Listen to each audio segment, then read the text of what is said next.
నేను ఈరోజు ఈ బియ్యం పిండితోను ఉక్కిరిలాగా చేస్తున్నాను.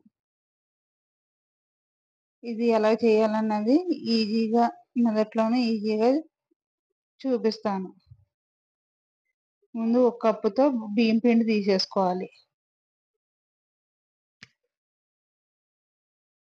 బియ్యం పిండి ఎలాగో ఇంట్లోనే ఉంటది కాబట్టి ఇలాగ ఈజీగా చేసి పెట్టుకోవచ్చు పిల్లలకి.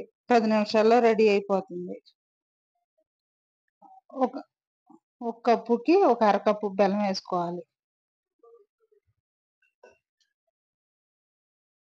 ఈ విధంగా పలసగా కలుపుకోవాలి. కొద్ది కొద్దిగా వాటర్ పోసుకుంటూ ఉండలు లేకుండా మొత్తం పలసగా కలుపుకోవాలి.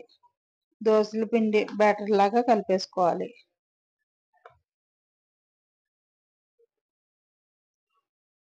హెల్దీగా చేసుకోవాలనుకుంటే నువ్వుల నూనె కానీ నెయ్యితో కానీ ఈ విధంగా చేసుకుంటే కనుక హెల్దీ, పిల్లలు కూడా హెల్దీ, మంచిది ఆరోగ్యానికి.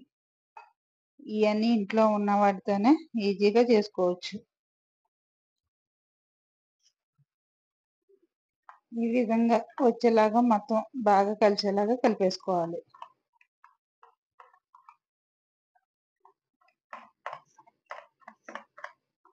ఈ విధంగా ఈ కంటెంట్స్ లో వచ్చేలాగా కలిపేసుకోవాలి. మా చిన్నతనంలో మా అన్నయ్య అయితే మా అన్నయ్య బాగా చేసి పెట్టేవాడు.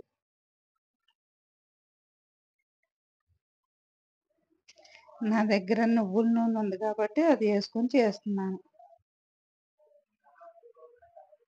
ఒక 4 స్పూన్ల దాకా వేసుకోవాలి.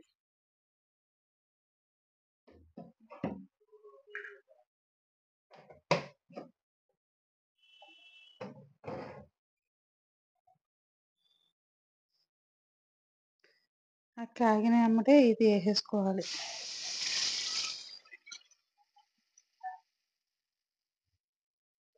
సిమ్లో పెట్టుకొని ఉడికించుకోవాలి.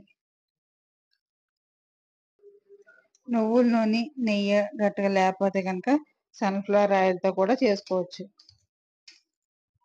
కాకపోతే హెల్తీగా ఉండాలనుకుంటే నువ్వుల నూనె కానీ నెయ్యి కానీ వాటితో చేసుకుంటేనే పిల్లలకి ఆరోగ్యం కూడా మంచిది. ఈ విధంగా సిమ్లో పెట్టుకొని ఒక 2 నిమిషాలు మగ్గించుకున్నాక జాయిగా కలిపేసుకోవాలి.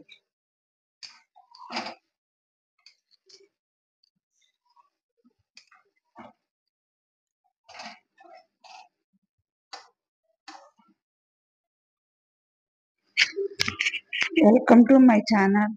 నేను ఈరోజు ఈజీగా మొదట్లో బియ్యం పిండి బెల్లంతో ఉక్కిరిలాగా చేస్తున్నాను. ఈ విధంగా చేస్తే కనుక పిల్లలకి హెల్తీ కూడా చాలా మంచిది. ఇది ఒకసారి ట్రై చేసి చూడండి. టేస్టీగా పిల్లలు ఎంతో ఇష్టంగా తింటారు.